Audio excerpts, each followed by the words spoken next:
Hello friends, welcome to Abhipedia powered by Abhimanyu IAS. My name is Rohit Midda. तो students, आज के इस लेक्चर में हम डिस्कस करेंगे डीआरडीओ एमटीएस को लेके अपनी सीरीज को हम कंटिन्यू करेंगे। तो लास्ट क्लास में जैसे हमने पॉलिटी को लेकर, आर्टिकल्स को लेकर कुछ इंपॉर्टेंट क्वेश्चंस को डिस्कस किया था, तो उसी तरह आज हम डिस्कस करेंगे इकोनॉमी को लेकर। इकोनॉमी को लेकर हमने पहले कभी क्वेश्चन डिस्कस नहीं किया, तो इकोनॉमी को लेकर आज हम डिस्कस करेंगे। इंडियन इकोनॉमी की बात करेंगे कि किस तरह से इंडियन इकोनॉमी को लेकर क्वेश्चन एग्जाम में पूछे जाते हैं, तो उन क्वेश्चंस को आज हम डिस्कस करेंगे। बहुत ही इजी और बहुत ही इंटरेस्टिंग क्वेश्चंस है। तो हेलो रोहित, हेलो एवरीवन। चलिए स्टार्ट करते हैं, ज़्यादा टाइम ना लेता हुआ स्टार्ट करता हूँ। और आप लोग क्या करना है, आपको शेयर कर दीजिए सेशन को, क्लास को शेयर कर दो जितनी जल्दी हो सकता है, और हम बढ़ते हैं आगे अपनी क्लास की तरफ। चलिए, ये रहा आज का पहला क्वेश्चन, ये रहा हमारा पहला question. Who is the father of modern economics? Modern economics के पितामह किसको बोला जाता है? मॉडर्न इकोनॉमिक्स के पितामह किसको बोला जाता है? तो आंसर करिए जल्दी से जल्दी। क्या वो एडम स्मिथ है, क्या वो बेंजामिन फ्रैंकलिन है, क्या वो विलियम हॉकिंग है, या फिर स्टीफन किंग है? बताइए जल्दी से, किसको बोलते हैं हम father of modern economics? Clear? बताइए जल्दी से बताइए। नहीं आता स्किप लिख दो, बट आंसर जरूर करना, अपनी प्रेजेंस शो करने। नहीं आता तो स्किप लिख दो, ज्यादा से ज्यादा मुझे चाहिए। और शेयर कर दो क्लास को, शेयर कर दो क्लास को। मोहित मिश्रा, रोहित पाल। चलिए आंसर आने शुरू हुए हैं। मॉडर्न इकोनॉमिक्स, आधुनिक अर्थशास्त्र, इसके पितामह तो किसको बोलते हैं हम? तो मॉडर्न इकोनॉमिक्स के पितामह हम बोलते हैं एडम स्मिथ को। एडम स्मिथ को, एडम स्मिथ को यहां पे बोला जाता है क्या? Father of modern economics. इनकी एक किताब आई थी 18th सेंचुरी में, that is wealth of Nations. Wealth of Nations. तो इसी किताब के कारण बेसिकली ये काफी प्रमोट हुए और इनको बोला जाता है क्या? Father of modern economics, wealth of Nations. 1776 इन्होंने एक किताब लिखी थी, वेल्थ ऑफ नेशंस। चलिए आगे बढ़ते हैं। तो आधुनिक अर्थशास्त्र के पितामह किसको बोलते हैं हम? एडम स्मिथ को बोलते हैं, एडम स्मिथ को। Next question, father of Indian planning system. Indian planning system की अगर मैं बात करूं, भारतीय योजना प्रणाली, इसके पितामह, इसके जो जनक है वो कौन है? Who is the father of Indian planning system? अब प्लानिंग सिस्टम की अगर मैं बात करूं, इंडिया में प्लानिंग सिस्टम शुरू हुआ था 15 मार्च 1950 को। एक बॉडी बनी थी इंडिया के अंदर, that is planning commission of India. 15th of March 1950, 15 मार्च 1950 को इंडिया में एक बॉडी बनाई गई थी, that is planning commission of India. Planning commission, ये भी आपको पता होना चाहिए कब बना था। Planning commission of India. ये प्लानिंग कमीशन क्या करता था? इंडिया में पहले 5 ईयर प्लान्स चलते थे, पंचवर्षीय योजनाएं, ये उनको रेगुलेट करने का काम करता था। 5 ईयर प्लान्स को, पंचवर्षीय योजनाओं को रेगुलेट करने का काम करता था कौन? 5 ईयर प्लान्स को कौन रेगुलेट करता था? Planning commission of India. तो प्लानिंग, इंडिया का जो प्लानिंग सिस्टम है उसके पितामह किसको बोला जाता है? किसको बोलते हैं हम? किसको बोलते हैं father of Indian planning system? तो इंडियन प्लानिंग सिस्टम की अगर मैं बात करूं, तो इंडियन प्लानिंग सिस्टम के जो फादर है, इनका नाम है M Visvesvaraya. M Visvesvaraya. M Visvesvaraya जी बेसिकली एक सिविल इंजीनियर थे, मैसूर के दीवान भी रह चुके थे। तो इन्होंने काफी अच्छे लेवल पे काम किया है एज ए इंजीनियर, और इन्होंने एक किताब लिखी थी। इन्होंने बेसिकली 1936 में अपनी एक किताब इनकी प्रिंट हुई थी, that is planned economy for India. Planned economy for India.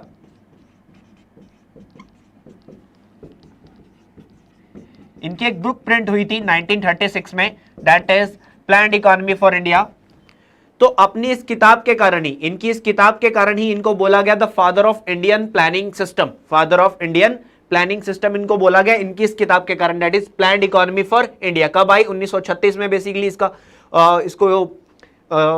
Authorise किया गया था, planned economy for India. M Visvesvaraya इसके राइटर है। एंड 1955 में एम विश्वेश्वराया जी को भारत रत्न से सम्मानित किया गया था। भारत रत्न मिला हुआ है इनको, भारत रत्न से इनको सम्मानित किया गया था 1955 में। और इसके अलावा अगर हम फर्दर बात करें, एम विश्वेश्वराया जी, इंडिया में इंजीनियर्स डे होता है। इंजीनियर्स डे होता है, कब होता है इंजीनियर्स डे? 15 सितंबर को, 15th of सितंबर को हम ऑर्गेनाइज करते हैं इंजीनियर्स डे भारत के अंदर। 15 सितंबर, 15 सितंबर को हम इंडिया में बनाते हैं क्या? Engineers day. 15 सितंबर को इंजीनियर्स डे। तो ये जो इंजीनियर्स डे इंडिया में मनाया जाता है ये भी एम विश्वेश्वरैया जी की मेमोरी में ही मनाया जाता है, ऑर्गेनाइज किया जाता है एम विश्वेश्वरैया। तो इंजीनियर्स डे किसकी मेमोरी में? एम विश्वेश्वरैया। कब होता है? 15 सितंबर को। कौन सी किताब? इस किताब के लेखक कौन है? That is planned economy for India, that is M Visvesvaraya. कब आई? 1936 में आई। तो बेसिकली ऐसा कोई भी क्वेश्चन, यहाँ पे कितने क्वेश्चंस हमने पढ़ लिए, एक क्वेश्चन ये था, एक क्वेश्चन इंजीनियर्स डे को लेकर था, किसकी मेमोरी में होता है, तो डिफरेंट डिफरेंट क्वेश्चंस की हम यहाँ पे बात कर रहे हैं। कितने क्वेश्चन की बात कर ली हमने जो कि यहाँ पे आए, क्लियर? तो इनमें से कोई भी क्वेश्चन पूछा जा सकता है। तो Indian planning system M Visvesvaraya. चलिए आगे बढ़ते हैं, किसी को डाउट हो तो साथ के साथ पूछ लेना, एनी डाउट? चलिए आगे बढ़ता हूं मैं। पहला 5 ईयर प्लान, पहला 5 ईयर प्लान कब से लेकर कब तक था? पहली पंचवर्षीय योजना, पहली पंचवर्षीय योजना कब से लेकर कब तक इंप्लीमेंटेशन में रही? बताइए, जल्दी से आंसर करिए। फर्स्ट 5 ईयर प्लान,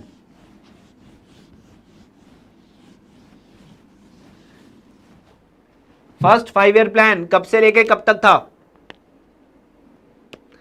तो देखिए अभी अभी मैंने आपको बताया कि इन 5 ईयर प्लान्स को इंडिया में रेगुलेट कौन करता था? Planning commission of India, planning commission of India. तो अभी हमने बात की थी प्लानिंग कमीशन ऑफ इंडिया कब बना था? मार्च 1950 में। तो जब प्लानिंग कमीशन ऑफ इंडिया बना उसके बाद ही इंडिया में 5 ईयर प्लान्स शुरू हुए, इंडिया में 5 ईयर प्लान्स शुरू हुए। तो हमारा जो पहला प्लान था वो था 1951 से लेके 56 तक, 1951 से लेके 56 तक। और इसका जो मेन टारगेट था वो क्या था? Development of agriculture. बेसिकली इसका जो मेन टारगेट था वो क्या था? एग्रीकल्चर सेक्टर की development, clear? Development of agriculture. ये भी आपको ध्यान में होना चाहिए किसके लिए बेसिकली काम कर रहा था पहला plan, that is agriculture sector के लिए। चलिए आगे बढ़ते हैं। नेक्स्ट प्लानिंग को लेके ये भी क्वेश्चन है, गरीबी हटाओ, गरीबी हटाओ, रिमूव पॉवर्टी, गरीबी हटाओ, ये नारा किस 5 ईयर प्लान के दौरान टारगेट किया गया? ये नारा किस 5 ईयर प्लान के दौरान टारगेट किया गया? गरीबी हटाओ, रिमूव द पॉवर्टी। तो किस 5 ईयर प्लान का बेसिकली टारगेट था? गरीबी हटाओ। बताइए जल्दी से, क्या दूसरा प्लान था, फोर्थ प्लान था, फिफ्थ प्लान था, सिक्स्थ प्लान था? गरीबी हटाओ, गरीबी हटाओ। तो गरीबी हटाओ बताइए किस प्लान की बात कर रहे हैं हम? कौन सा प्लान था गरीबी हटाओ वाला? रिमूव पॉवर्टी किसमें टारगेट किया गया? तो प्लानिंग कमीशन 1950 में बना, पहला प्लान था 51 से लेके 56 तक, क्लियर? हाँ, प्लानिंग कमीशन के बेसिकली जो हेड होते थे वही रेगुलेट करते थे, और प्लानिंग कमीशन का हेड होता है खुद प्रधानमंत्री, खुद प्राइम मिनिस्टर।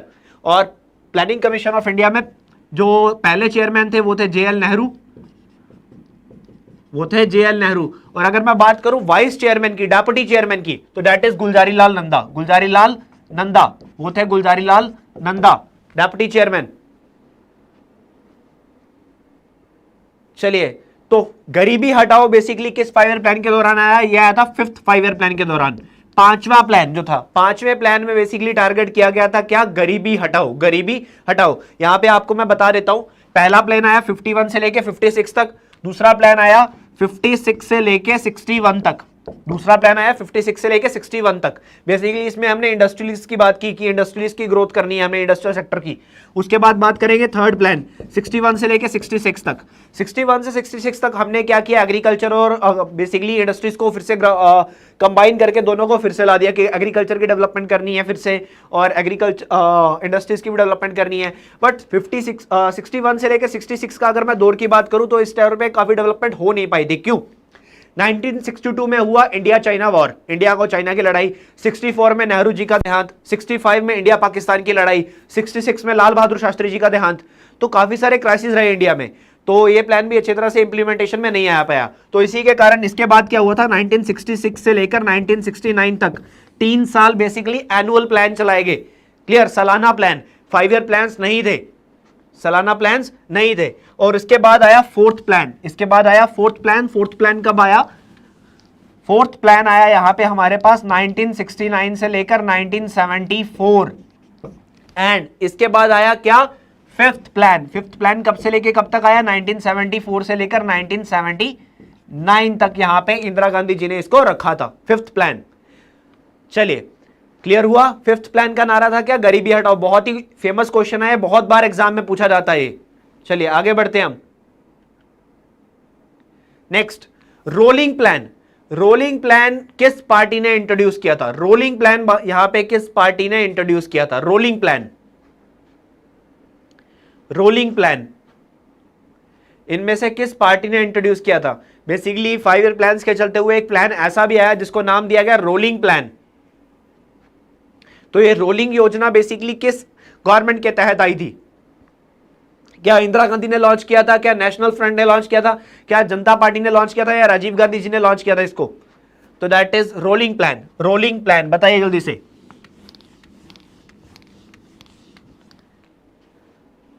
तो रोलिंग प्लान की अगर मैं बात करूं, जो हमारा 5वां प्लान था दैट इज 1974 से लेकर 1979 तक, यह पूरी तरह चल ही नहीं पाया क्योंकि सरकार गिर गई थी। तो यह प्लान कब तक था?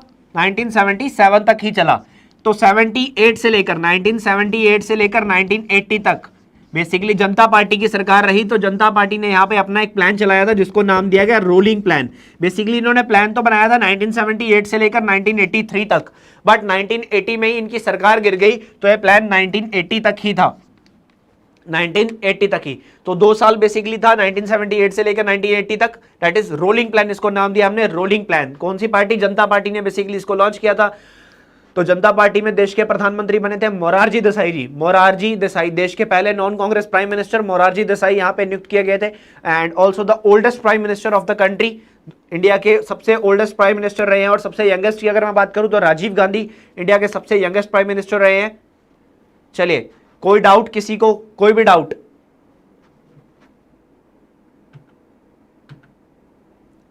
चलिए, who is the father of operation flood? Operation flood के जनक बेसिकली किसको बोला जाता है यहां पे? Operation flood, operation flood, operation flood हमने चलाया था बेसिकली। यहां पे किसकी बात करते हैं? ऑपरेशन फ्लड हमने किसको लेके चलाया था? अगर आपको पता हो ऑपरेशन फ्लड हमने किसको लेके चलाया था, कौन से प्रोडक्ट की बात कर रहे हैं हम यहां पे? Operation Flood. तो ऑपरेशन फ्लड हमने चलाया था यहां पे मिल्क को लेकर, दूध को लेकर, that is white revolution. White revolution आई थी, श्वेत क्रांति, व्हाइट रेवोल्यूशन आया था इंडिया के अंदर।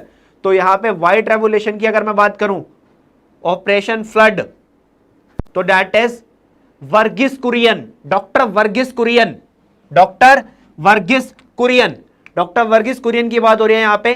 तो doctor Varghese Kurien that is the father of White Revolution in India. Clear? तो वर्गीस कुरियन ने बेसिकली यहां पे ऑपरेशन फ्लड चलाया था, तो इनको बोला जाता है फादर ऑफ ऑपरेशन फ्लड। चलिए आगे बढ़ते हैं।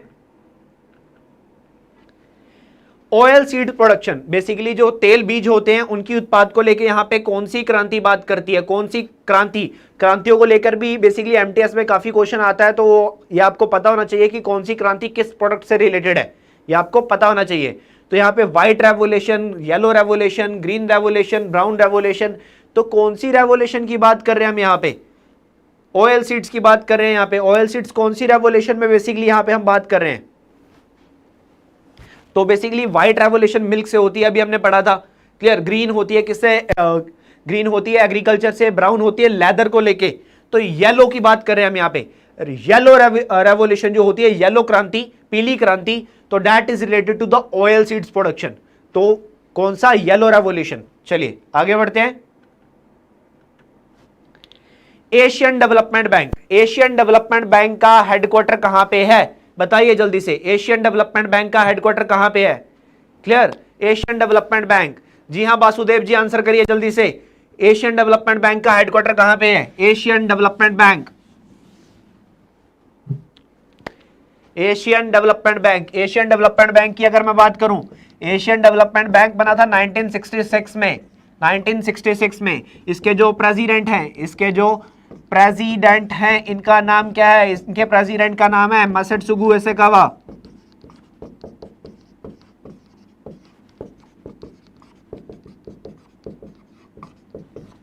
मासेट्सुगु Ishikawa the president of Asian Development bank.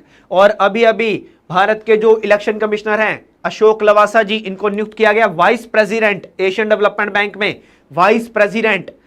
तो एशियन डेवलपमेंट बैंक का हेडक्वार्टर कहां पे है? फिलीपींस की राजधानी मनीला में, Manila, that is the capital of Philippines. Philippines देश की राजधानी है Manila.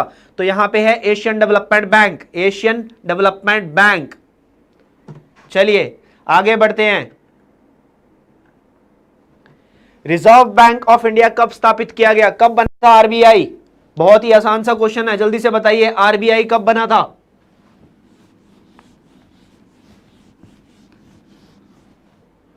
Reserve bank of India कब स्थापित किया गया, कब बना था RBI? Reserve bank of India कब स्थापित किया गया? आरबीआई कब बना था? तो देखिए रिजर्व बैंक ऑफ इंडिया कब बना था? रिजर्व बैंक ऑफ इंडिया बना था under the RBI act, reserve bank of India act 1934। और कब इसको एस्टेब्लिश किया गया? 1 अप्रैल 1935। 1 अप्रैल 1935 को आरबीआई की स्थापना की गई थी। 1 अप्रैल 1935 को आरबीआई की स्थापना की गई थी। इसको लेके आने के लिए हमने पार्लियामेंट में एक एक्ट पास करवाया, दैट इज आरबीआई एक्ट 1934। और उसके बाद आरबीआई जब बना, आरबीआई एक प्राइवेट बैंक था, आरबीआई एक प्राइवेट बैंक था। तो आरबीआई का नेशनलाइजेशन, इसका राष्ट्रीयकरण कब किया गया? आरबीआई का राष्ट्रीयकरण कब किया गया? तो आरबीआई का राष्ट्रीयकरण हमने किया 1 जनवरी 1949 को आरबीआई को हमने नेशनलाइज कर दिया और आरबीआई बन गया 100% गवर्नमेंट ऑफ इंडिया का bank. Reserve bank of India, RBI के 25वें गवर्नर अभी काम कर रहे हैं जिनका नाम है शक्तिकांत दास। शक्तिकांत दास।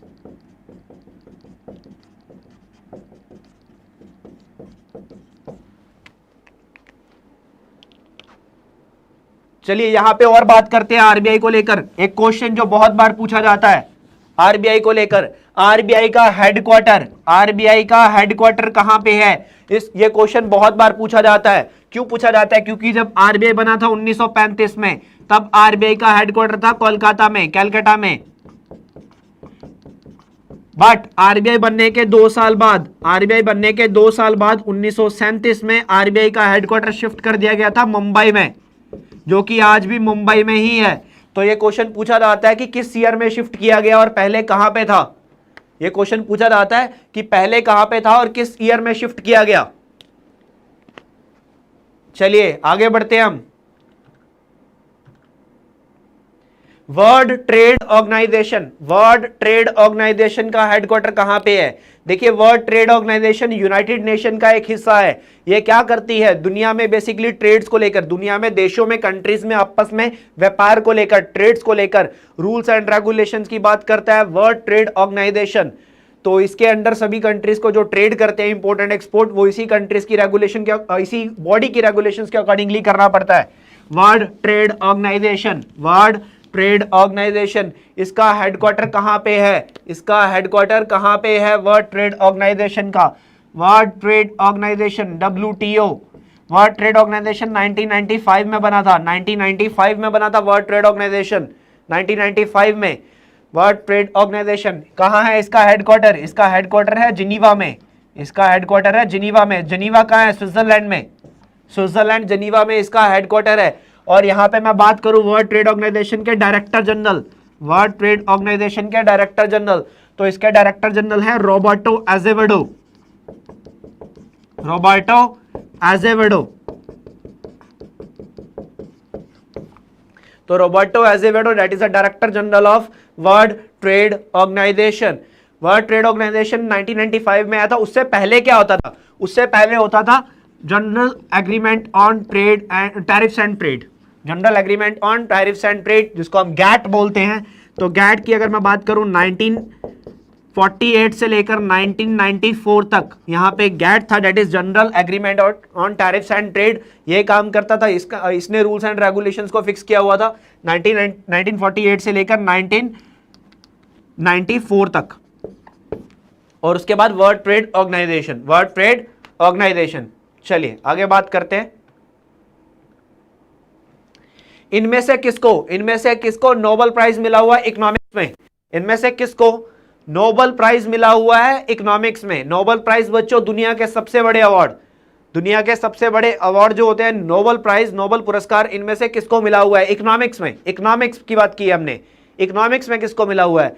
क्या मनमोहन सिंह को मिला हुआ है, रघुराम राजन को मिला हुआ है, अमर्त्य सेन को मिला है, या फिर सीवी रमन को मिला है? बताइए इनमें से किसको मिला हुआ है नोबेल प्राइज इन इकोनॉमिक्स?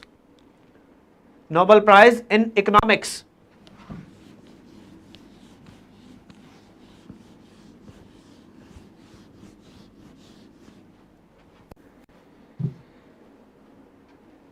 तो नोबेल प्राइज इन इकोनॉमिक्स इनमें से मिला हुआ है अमर्त्य सेन को, अमर्त्य सेन। अमर्त्य सेन को नोबेल प्राइज मिला था इकोनॉमिक्स में। कब मिला था? 1998 में। 1998 में इनको मिला था नोबेल प्राइज इकोनॉमिक्स में। और उसके बाद 1999 में भारत सरकार ने इनको भारत रत्न भी दिया था। 1999 में भारत सरकार ने इनको भारत रत्न से भी नवाजा, भारत रत्न भी मिला। कब मिला? 1999 में। 1998 में अमर्त्य सेन को नोबेल प्राइज मिला इकोनॉमिक्स में। अभी ये प्रोफेसर हैं हार्वर्ड यूनिवर्सिटी में, हार्वर्ड के प्रोफेसर हैं अभी ये हार्वर्ड में अभी प्रोफेसर हैं अमर्त्य सेन। और अभी अभी अगर मैं इनकी फर्दर बात करूं, इनको एक और अवार्ड भी मिला, इनको अभी मिला पीस अवार्ड। अभी 2020 में 2020 में इनको पीस अवार्ड मिला। पीस अवार्ड किसने दिया इनको? इनको पीस अवार्ड दिया जर्मन बुक पब्लिशर्स ने। जर्मन बुक पब्लिशर ने इनको दिया है पीस अवार्ड। अमर्त्य सेन इनको जर्मन बुक पब्लिशर्स ने इनको दिया है क्या? Peace award. तो ये भी आपको ध्यान में रखना है, अमर्त्य सेन, अमर्त्य सेन। चलिए आगे बढ़ते हैं। रुपी का सिंबल, आज जो हमारा रुपी का सिंबल है, बेसिकली रुपी सिंबल की हम बात करते हैं।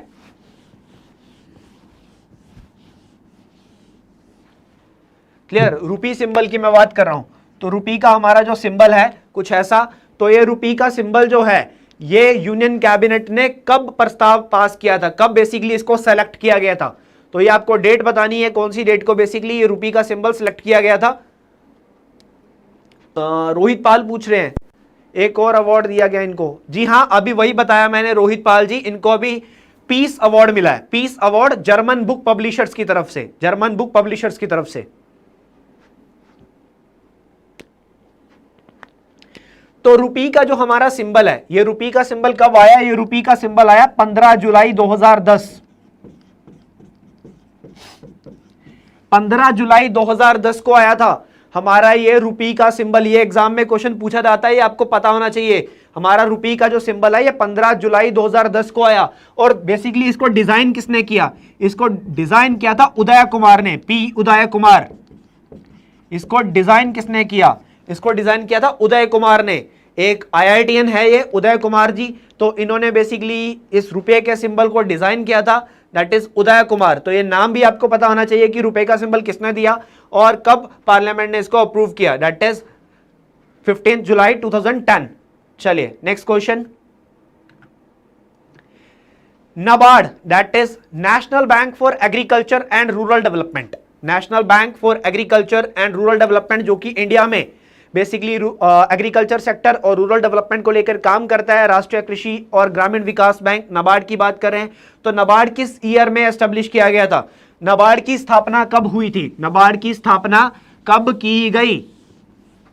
NABARD की स्थापना बेसिकली हुई थी बी शिवारमन कमेटी की रिकमेंडेशन पे। शिवारमन कमेटी की रिकमेंडेशन पे NABARD की स्थापना हुई थी।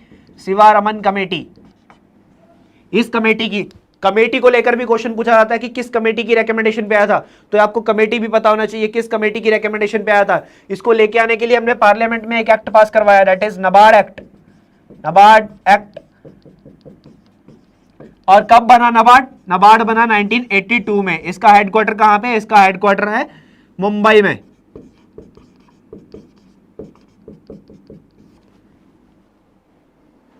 और NABARD के चेयरमैन, सबसे इंपॉर्टेंट क्योंकि अभी ये चेंज हुआ है,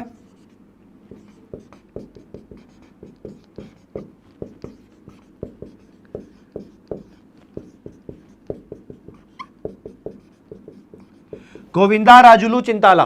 तो that is chairman of NABARD। ये है NABARD के चेयरमैन। तो अभी चेंज हुए हैं, ये आपको पता होना चाहिए NABARD के चेयरमैन, क्योंकि पहले हर्ष कुमार भानवाला थे, अब उनको रिप्लेस किया इन्होंने। तो ये आपको पता होना चाहिए NABARD के बारे में आपको ये पता होना चाहिए। चलिए आगे बढ़ते हैं। Next, National rural employment guarantee Programme कब आया था? नरेगा कब आया था? बेसिकली नरेगा की बात कर रहे हैं हम। नरेगा कब आया था? बताइए जल्दी से, नरेगा कब आया था? National rural employment guarantee Programme NREGA कब आया था? नरेगा कब आया था? तो यहां पे थोड़ा सा कंफ्यूजन रहता है नरेगा को लेकर। वो कंफ्यूजन क्या रहता है? 2005 और 2009। ठीक है, देखिए नरेगा जो था that is national rural employment guarantee act. NREGA आया था कब? नरेगा आया था 2005 में, नरेगा आया था 2005 में। बट अगर मैं बात करूं मनरेगा की,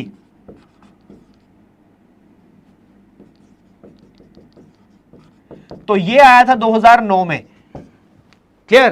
कैसे? 2 अक्टूबर 2009, 2 अक्टूबर 2009 को हमने नरेगा का नाम एडिट कर दिया, हमने एक वर्ड आगे लगा दिया महात्मा गांधी।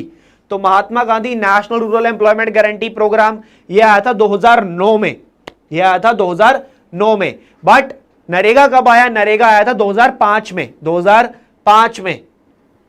तो इस चीज को, अपने डाउट को क्लियर रखना कि नरेगा 2005 में एंड मनरेगा 2009 में। क्लियर हुआ? किसी को कोई डाउट है तो पूछिए, किसी को कोई भी डाउट है तो पूछिए।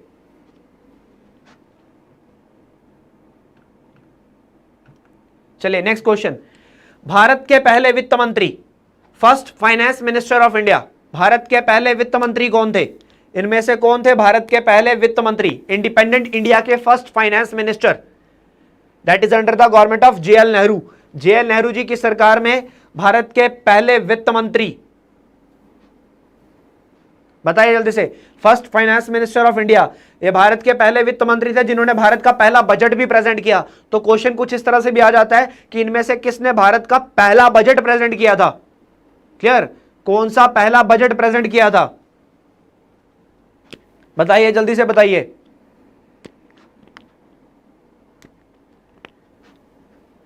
इनमें से किसने भारत का पहला बजट प्रेजेंट किया था? The first budget of independent India, the first budget of independent India. क्योंकि जो बजट होता है वो वित्त मंत्री ही प्रेजेंट करता है। तो यहां पे अगर मैं बात करना चाहूं, कौन थे ये? इनका नाम था आर के शानमुखम शेट्टी, आर के शानमुखम शेट्टी। तो आर के शानमुखम शेट्टी जी ने इंडिपेंडेंट इंडिया का पहला बजट प्रेजेंट किया था। ये पहले वित्त मंत्री थे, ये पहले वित्त मंत्री थे। क्लियर? इंडिपेंडेंट इंडिया के फर्स्ट फाइनेंस मिनिस्टर।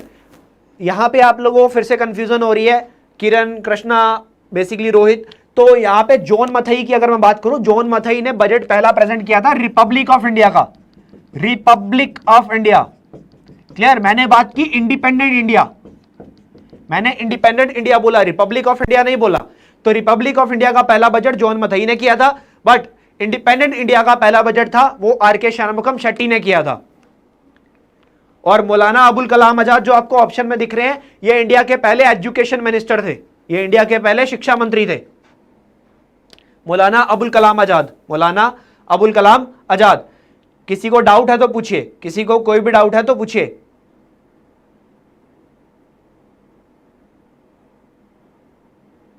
चलिए आगे बढ़ते हैं। इनमें से कौन सा सेक्टर, इनमें से कौन सा सेक्टर कंट्री की इनकम को, बेसिकली राष्ट्रीय आय को, देश की जो इनकम होती है उसको सबसे ज्यादा योगदान करता है, उसके अंदर सबसे ज्यादा कंट्रीब्यूशन करता है? क्या प्राइमरी सेक्टर है, सेकेंडरी सेक्टर है, टर्शरी सेक्टर है, या फिर इनमें से कोई नहीं? मैं बता देता हूं आपको क्या होता है, फिर सोच समझ के आंसर देना। प्राइमरी, सेकेंडरी और टर्शरी मैं बताने वाला हूं क्या होते हैं प्राइमरी, सेकेंडरी और टर्शरी। बहुत ही इंपॉर्टेंट क्वेश्चन है, ध्यान से सुनना। प्राइमरी, सेकेंडरी और टर्शरी। तो प्राइमरी सेक्टर क्या होता है, सेकेंडरी सेक्टर क्या होता है और टर्शरी सेक्टर क्या होता है? देखो प्राइमरी सेक्टर में क्या क्या आता है। प्राइमरी सेक्टर में आता है वो प्रोडक्ट्स जो कि सिर्फ नेचुरली होते हैं, दैट इज एग्रीकल्चर प्रोडक्ट्स। अगर मैं बात करना चाहूं एग्रीकल्चर के जो प्रोडक्ट्स होते हैं, ठीक है, या फिर जो माइंस होते हैं, क्रूड ऑयल जो होता है, तो ये क्या होता है, these are the primary products, ये प्राइमरी प्रोडक्ट्स हैं। क्लियर? एग्रीकल्चर के जो प्रोडक्ट्स होते हैं, माइंस जो होते हैं बेसिकली, तो ये क्या है, ये प्राइमरी सेक्टर का पार्ट है, ये प्राइमरी सेक्टर का पार्ट है। एग्रीकल्चर सेक्टर सबसे मेनली, एग्रीकल्चर सेक्टर सबसे mainly it's a part of primary sector. उसके बाद सेकेंडरी सेक्टर की अगर मैं बात करूं, सेकेंडरी सेक्टर में क्या आता है, सेकेंडरी सेक्टर में आता है बच्चों जब हम ये एग्रीकल्चर वाले प्रोडक्ट या फिर ये क्रूड ऑयल है, जैसे let us suppose sugar cane, यहां पे अगर मैं बात करूं शुगर केन, गन्ना, तो शुगर केन को लेके, शुगर केन से जब हम शुगर बनाते हैं, क्लियर, तो शुगर केन से शुगर कहां बनती है, सेकेंडरी सेक्टर में। तो ये बेसिकली कौन सा सेक्टर है, industrial sector. Basically primary sector को फर्दर प्रोसेस में लेके आता है secondary sector, that is industrial sector की बात कर रहे हैं हम, यहां पे इंडस्ट्रीज की बात कर रहे हैं। उसके बाद आता है थर्ड पे आता है टर्शरी सेक्टर। अब थर्ड पे आता है tertiary sector. Basically tertiary sector में क्या आता है, वो चीजें जो बेसिकली मैं बोलूं अनटचेबल है, क्लियर, जिनको हम छू नहीं सकते, जो कि इन दोनों को आगे फर्दर कोऑर्डिनेट करती है, जो कि इसको फर्दर कोऑर्डिनेट करती है। तो दैट इज सर्विसेज। यहां पे हम किसकी बात करते हैं? सर्विसेज की बात करते हैं। सर्विसेज में जैसे बेसिकली बैंकिंग, क्लियर। उसके बाद बात करें एजुकेशन, एजुकेशन भी क्या है? एक सर्विस है। क्लियर, एजुकेशन हम बेच तो नहीं सकते, एजुकेशन एक सर्विस है। क्लियर, टच तो नहीं कर सकते, एजुकेशन क्या है? एक सर्विस है। टूरिज्म हुआ, होटल्स हुए, तो बेसिकली ये सारे, ये इनको हम क्या बोलते हैं? That is services. तो बेसिकली कौन सा सेक्टर इंडिया की राष्ट्रीय आय में सबसे ज्यादा कंट्रीब्यूशन करता है? ये आंसर अब आपको देना है। तो कौन सा सेक्टर है? प्राइमरी, सेकेंडरी या टर्शरी? प्राइमरी, सेकेंडरी या टर्शरी? तो कौन सा सेक्टर सबसे ज्यादा कंट्रीब्यूशन करता है? That is services sector. Services sector सबसे ज्यादा कंट्रीब्यूट करता है इंडियन इकोनॉमी के अंदर, इंडिया की नेशनल इनकम के अंदर सबसे ज्यादा कंट्रीब्यूट करता है सर्विसेज सेक्टर। तो that is tertiary sector. Tertiary sector, tertiary sector.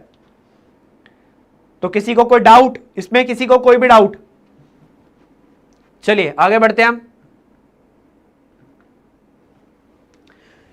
इनमें से कौन सी अथॉरिटी, इनमें से कौन डिसाइड करता है कि पार्लियामेंट में जो बिल आया है वो मनी बिल है या नहीं है? इनमें से कौन डिसाइड करेगा कि जो बिल पार्लियामेंट के अंदर हम लेके आ रहे हैं, whether the bill is money bill और नॉट? जो बिल लेके आए हैं वो बिल मनी बिल है या नहीं है? क्लियर, मनी बिल को लेके हमने लास्ट क्लास में बात भी की थी। Article 110, article 110 that defines the money bill. तो बट इनमें से कौन सा पर्सन है, कौन सी अथॉरिटी है जो बताती है कि जो बिल है या मनी बिल है या नहीं है? ये किसका काम है? क्या वित्त मंत्री करता है? क्या लोकसभा का अध्यक्ष करता है? या फिर प्रधानमंत्री करते हैं? या फिर राष्ट्रपति करता है? ये जो बिल आया है ये मनी बिल है या नहीं है, इसका डिसीजन कौन लेता है? इसको कौन डिसाइड करता है?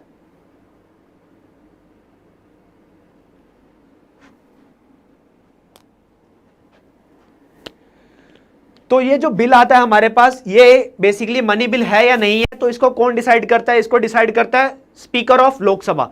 लोकसभा का जो अध्यक्ष होता है, लोकसभा का जो अध्यक्ष होता है वो डिसाइड करता है whether the bill is money bill और नॉट। जो बिल है ये मनी बिल है या नहीं है, वो डिसाइड करेगा। क्लियर, क्योंकि अगर वो मनी बिल है तो फिर वो राज्यसभा में जाके टेबल्ड नहीं होता है, लोकसभा में ही वो बिल रहता है। वो मनी बिल है या नहीं है उसको कौन डिसाइड करेगा? That is speaker of Lok Sabha. Money bill that is under the article 110 110। And Lok Sabha के प्रेजेंट जो हमारे स्पीकर हैं, अभी हमारी 17th लोकसभा चल रही है, हमारे जो अभी स्पीकर है इनका नाम है ओम बिरला। ओम बिरला। चलिए, किसी को कोई डाउट? किसी को कोई भी डाउट? किसी को कोई डाउट है तो पूछ सकते हैं। जी हां, मनी बिल राज्यसभा में प्रेजेंट नहीं होता है, लोकसभा में ही उसका अप्रूवल चाहिए होता है। किसी को कोई भी डाउट? किसी को कोई भी डाउट? तो आज हमने बेसिकली इकोनॉमी को लेकर कुछ इंपॉर्टेंट क्वेश्चंस को डिस्कस किया है। अगर आपको कोई भी डाउट है तो आप कमेंट सेक्शन में मुझसे पूछ सकते हो आफ्टर द क्लास भी। तो आज के लिए इतना ही। Thank you so much, have a nice day.